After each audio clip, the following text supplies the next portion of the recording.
Hey guys, welcome back to my channel AR anime world. I hope आप सभी लोग बहुत अच्छे होंगे। और आज मैं एक्सप्लेन करने जा रहा हूँ बुक ऑफ एस्पर का एपिसोड 476। और मुझे पता है कि बैकग्राउंड में बहुत ज्यादा आवाजें आती हैं क्योंकि जो मैं वीडियो में छत पे बनाता हूँ, क्योंकि अगर मैं नीचे बनाऊंगा तो फिर वहाँ पर फैन वैन सब ऑफ करने पड़ते हैं, मैं पूरा का पूरा पसीने से भीग जाता हूँ। बट जो मैंने माइक्रोफोन है वो मंगा लिया है और वो परसों या नरसों तक आ जाएगा, तो फिर उससे तुम्हें मेरी आवाज भी अच्छे सुनाई देगी और उसमें जो बैकग्राउंड नॉइस होगी वो भी रिड्यूस हो जाएगी। तो without any delay let's start this video. तो हमने पिछले एपिसोड में देखा था तो जूफेन और जो वो एल्डर्स होते हैं आपस में बात कर रहे होते हैं, और फिर जो एल्डर भाई होते हैं वो कहते हैं यहाँ पर हम जो चाहे वो कर सकते हैं, और इनर सेक्ट में हम ऐसा बिल्कुल नहीं कर सकते थे। इनर सेक्ट में जो बॉस थे समझ लो वो वेनरेबल सी थे, बट यहाँ पर ऐसा लगता है कि हम ही बॉस हैं। और फिर दोबारा से एल्डर भाई कहते हैं जो सेक्ट लीडर हैं उन्होंने इस चीज के लिए एक अच्छे कैंडिडेट को चुना है, मतलब इस इलाइट लेबर ऑफिस के लिए। और फिर जो जूफेन होता है वो अपने मन में सोचता है जो ये लोग हैं जिधर फायदा होता है उधर ही जाते हैं। और अब मैं समझा जो जीव ये थे वो सेक्ट को सड़ा हुआ क्यों कह रहे थे, इन लोगों की वजह से। और मैंने जितना देखा है उससे मुझे लगता है जो सेक्ट है वो बहुत ही ज्यादा गहराई से सड़ा हुआ है।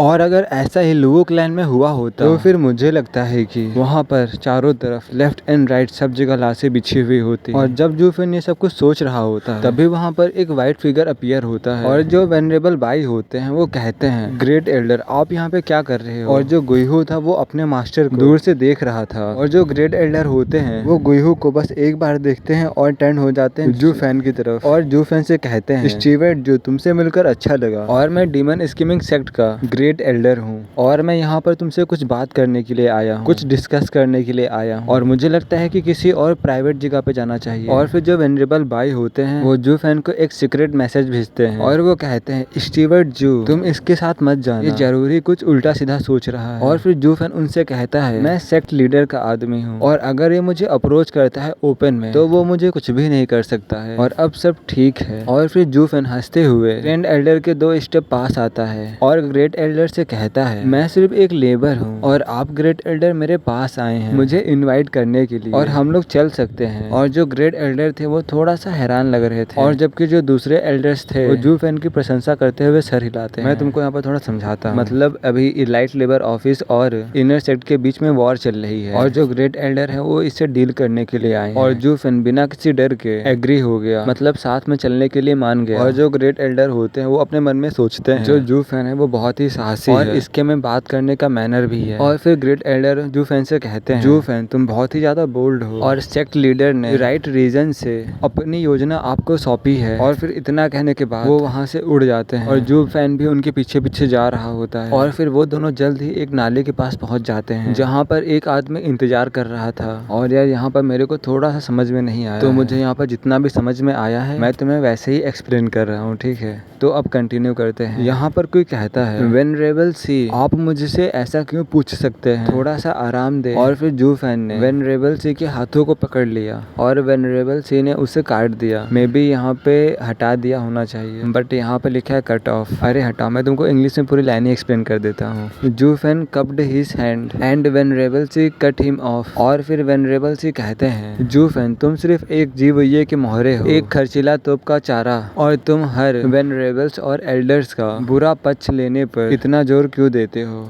यह केवल तुम्हारे भविष्य में रहने के लिए तुम्हारे खिलाफ काम करेगा सेक्ट में। और फिर जूफेन वेनरेबल सी की बात को काटते हुए कहता है तो फिर क्या मुझे सेक्ट लीडर की बात को टाल देना चाहिए और उन्हें अपमानित करना चाहिए, और तब मेरा अंत और भी तेजी से होगा। और फिर वेनरेबल सी जूफेन से कहते हैं जूफेन तुम्हें क्या लगता है जीव ये तुम्हारी हेल्प कर रहा है, और अगर तुम ऐसा सोचते हो तो तुम गलत हो, बस वो इंतजार कर रहा है तुम्हारे गिरने का। और फिर वेनरेबल से दोबारा से कहते हैं जब तुम लेबर ऑफिस को इस्टेब्लिश कर दोगे तब जितने भी वेनरेबल और एल्डर्स होंगे सब तुम्हारे दुश्मन बन जाएंगे, और दूसरी तरफ जो जीव ये है वो तुम्हें यूज कर रहा है अपनी पावर को पाने के लिए, और उसे अभी भी हमारी जरूरत है इस सेक्ट को मैनेज करने के लिए। और तुमको क्या लगता है वो हमारा गुस्सा कैसे शांत करेगा, और वो तुम्हें भेड़ियों के पास फेंक देगा, और यह सचमुच बहुत दुखद भाग्य होगा। और फिर जो जूफेन होता है वो कुछ सोचने लगता है और फिर हंसते हुए कहता है क्या मैं अभी भी जीवित नहीं हूँ, और तुम्हें इसके बारे में दोबारा से सोचना चाहिए। और फिर वेनरेबल सी होते हैं वो तिरछी नजरों से जूफेन को देख रहे होते हैं मानो कि किसी लड़की को ताड़ रहे हैं, और फिर अपनी शक्ति से विस्फोट कर दिया, मतलब कि अपनी पावर से ब्लास्ट कर दिया। और फिर इससे जो जूफेन था वो एंडलेस खून का प्यासा हो गया था, अंतहीन खून का प्यासा हो गया, मतलब कि ऐसा कह सकते हो जूफेन बहुत ज्यादा गुस्सा हो गया था। और फिर जो जू फैन होता है वो 3 कदम पीछे लड़खड़ा जाता है और फिर पेनफुल लुक से, मतलब पीड़ा से भरी नजर से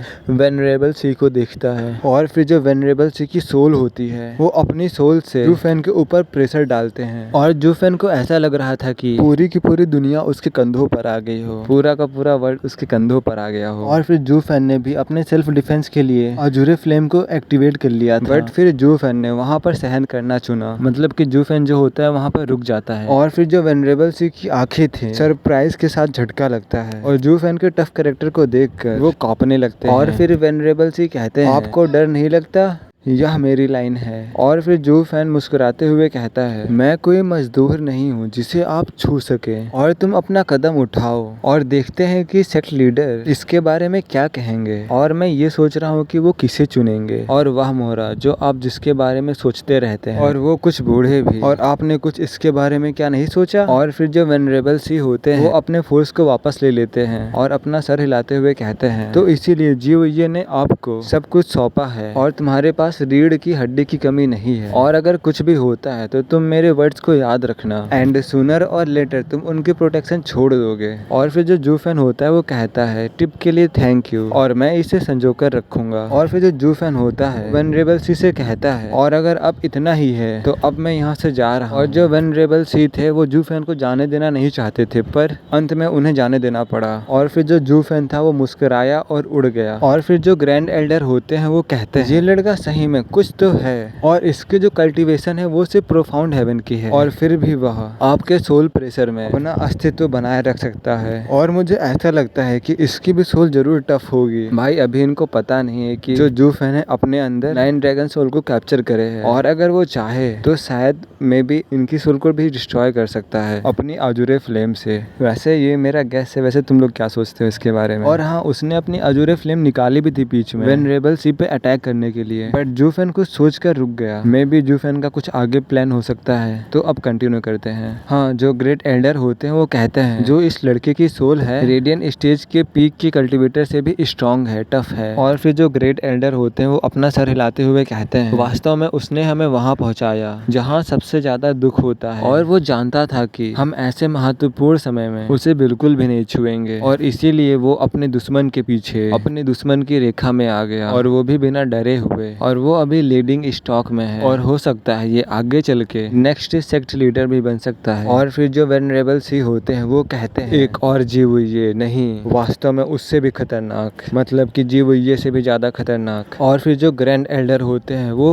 वेनरेबल सी से कहते हैं, तो फिर अब हमारा नेक्स्ट मूव क्या होगा। और फिर जो वेनरेबल सी होते हैं वो कहते हैं, यहाँ पर फोर्स बिल्कुल भी काम नहीं करेगी, क्योंकि इस सेक्ट में जहाँ पर जितने भी एल्डर और वेनरेबल्स हैं सबके पास सेम इंटरेस्ट है, और कोई भी यहाँ पर फोर्स का यूज नहीं करेगा, और खासकर तब जब सभी डेसिपल्स उनकी तरफ जा रहे हैं। और आने वाले दिनों में और भी लोग जाएंगे लेबर ऑफिस में, और जो हमारी ग्रिप है उनके ऊपर वो धीरे धीरे उनसे छूट रही है। और फिर तभी जो वेनरेबल सी की आई होती है चमकती हैं, और वो कहते हैं, हालांकि हम उन्हें छू नहीं सकते हैं, और हम लोग ऐसे व्यक्ति को ढूंढ सकते हैं जो ऐसा कर सके, और उन्होंने हमको डिस्ट्रॉय करने के लिए डिसिपल्स का यूज किया, और अब हम भी उसी सिक्के का यूज करेंगे, हा हा। और वो ये सब कह के ऐसे ही हंस रहा होता है। और जो ये वाला एपिसोड है यहीं पे खत्म हो जाता है। और जो ये वाला एपिसोड था थोड़ा सा इंटरेस्टिंग था, और नोवेल में ऐसा होता है कहीं कहीं जगह पे नाम नहीं दिए होते हैं, तो इसीलिए थोड़ा सा कंफ्यूजन हो जाता है। और इस वीडियो को बनाते बनाते एक ऐसे ही कंफ्यूजन हो गई, तो मेरे को फिर दोबारा से वॉइस ओवर करना पड़ा है बीच से। तो चलो कोई बात नहीं, और अब मिलेंगे नेक्स्ट एपिसोड में, तब तक ले बाय बाय। और जिन्होंने चैनल को सब्सक्राइब नहीं किया तो सब्सक्राइब कर दो, लाइक कर दो, शेयर कर दो।